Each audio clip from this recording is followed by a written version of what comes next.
Okay, so hello FIGT community. I'm Megan, the nominations director here on the FIGT board, and I'm doing a series of interviews for the 2020 rotating off directors in order for you to be aware of some exciting open positions that will be available for you to apply for in April. Right now, I am sitting with Ginny and Anne, our communication co-directors. They onboarded in 2018 and are completing their board term in October of this year. So be looking for the call for applications in April. And right now we have the opportunity to hear from both of them about the responsibilities that they've had as co-chairs. So Ginny, would you like to begin telling us a little bit more about the role of a co-chair and communications? Hi everyone, great to see you, and thanks Megan for the introduction. Yep, my name's Ginny. I've thoroughly enjoyed and still am thoroughly enjoying my time on the board. The communications co-chair role really spans the whole organisation, in that communications sits at the heart of many organisations, particularly a global organisation like Families in Global Transition. We deal at the macro level, and of course we deal all the way down to the kind of very, very detailed micro level in terms of wording, nuances and that kind of thing. So one of the things that we do is we have a rolling content schedule.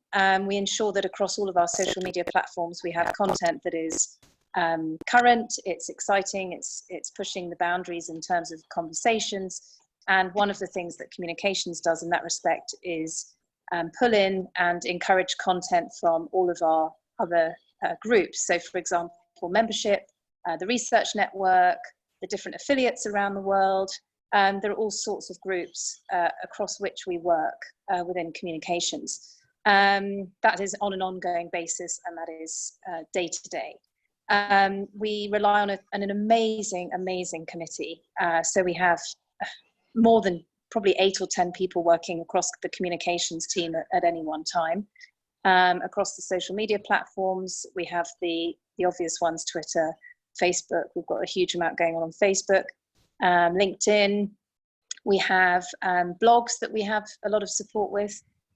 So whatever, and a newsletter that goes out mostly every month, but obviously on the run up to conference, it becomes twice a month.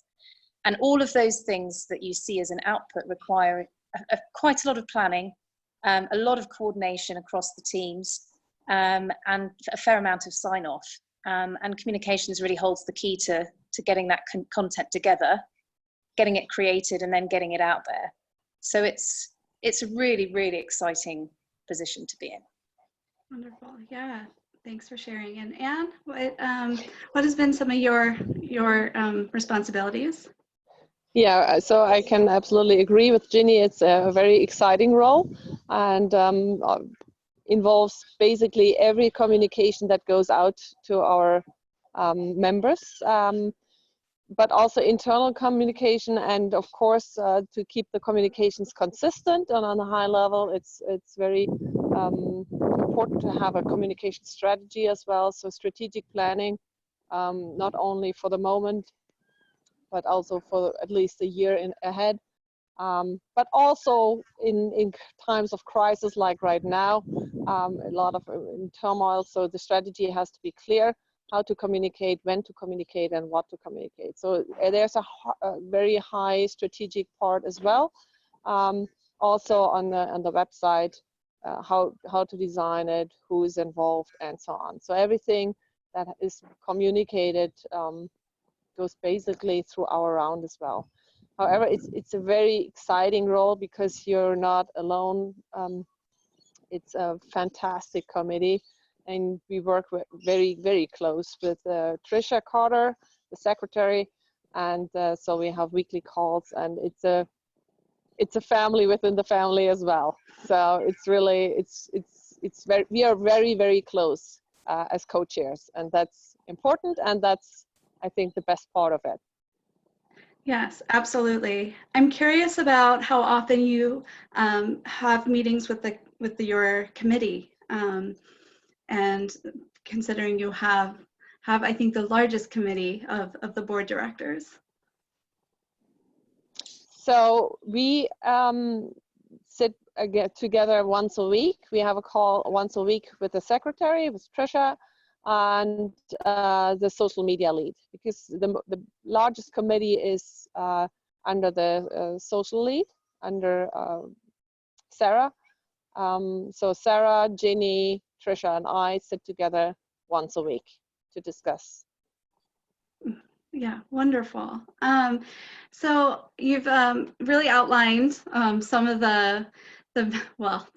all of your key role in interfacing externally and internally.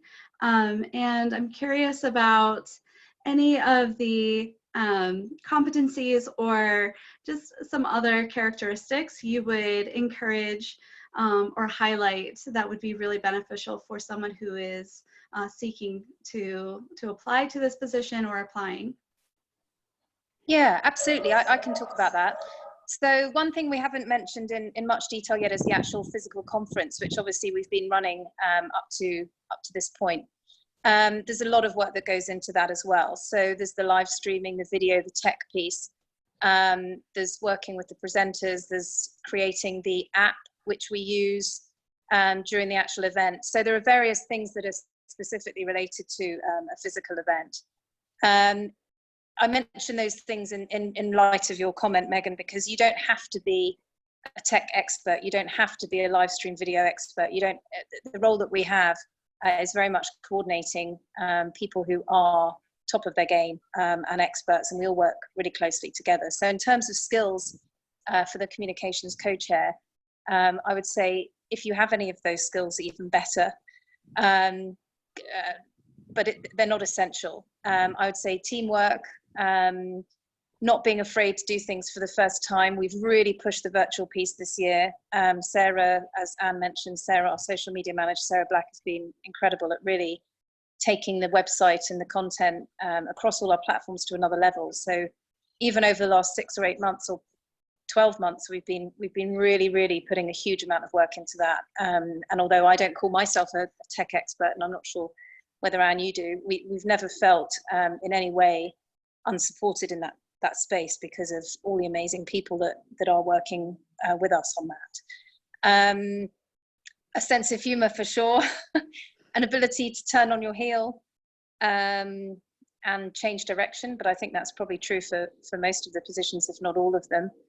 And I think as with any communications, as Anne said before, maintaining a level of consistency with the FIGT voice. So we do have a lot of what I would call clients. We've got all of the affiliates, we've got all of the different groups around globally, but within FIGT, and what we need to do is filter the messages and the information that we get and turn it into a consistent FIGT voice. But as I say, there are so many people who are there working on this. So in no way at all is anyone doing it on their own. Mm-hmm. Yeah, absolutely. I would add a high level of diplomacy. That's also necessary because we work across so many domains and with so many people internally and externally together. So a high level of diplomacy and resilience is definitely also important as a sense for detail as well. So really finding the details, especially for every piece of communication that goes out. So attention to detail is very important as well. Yeah. Absolutely. But yes. we love it, and we work very, very closely together, and whether we're in a meeting once a week or on email almost daily across the whole committee, on WhatsApp when we need to be, but really we always know that we're there regardless of time zones as well. Mm-hmm. Yeah, exactly. Well, I can speak personally and also professionally with working with you that it's been amazing to hear your global stories, and also just seeing how the FIGT communication platform has grown under your leadership, and really value that you've created. So we are looking for 2 co-chairs for this co-chair position. And so that will be open in the call for application. Any last minute one word or one sentence about either your experience or any wisdom? So from my side, I would say it was, or it still is, it's very rewarding. It's a lot of fun. And what I've totally missed is what also falls into communication, applying for awards. And so FIGT won an award, and really receiving the award and seeing it moving around the world and contributing on the communication side here is just, yeah, very rewarding. I enjoy every minute of it. Yeah, that's right. And Jenny? Absolutely, I would say the same. It always feels like a privilege to be part of this organization, and it really is incredibly rich in terms of experiences and connections with like-minded people, and just you feel yourself growing all the time, which is really a thrill, actually. So yeah, we're very, very pleased to be involved at this level. Yeah, absolutely. Absolutely. Well, I echo that, and I want to thank you for your commitment. And also, one thing that Ginny shared is that we are working across time zones and different times of day, and it's just so wonderful and brilliant to see where everybody is chiming in from. So that's something that I appreciate about working with you on the board. And Anne is showing us the pasture with horses. Yeah, anytime and everywhere, right? I love it. I love it. Yeah. So I want to thank you again for your time. And I would like to tell our viewers that if you have any questions, please feel free to email me at nominations@figt.org about these opportunities, and do keep an eye out for the call for applications. So bye from now, bye from Michigan. It's late here. It's already the next day where Ginny and Anne are, so I'm gonna go to bed. All right. Okay. Thanks so much, Megan. Bye. Bye-bye. Bye. Bye, everyone. Bye. Bye.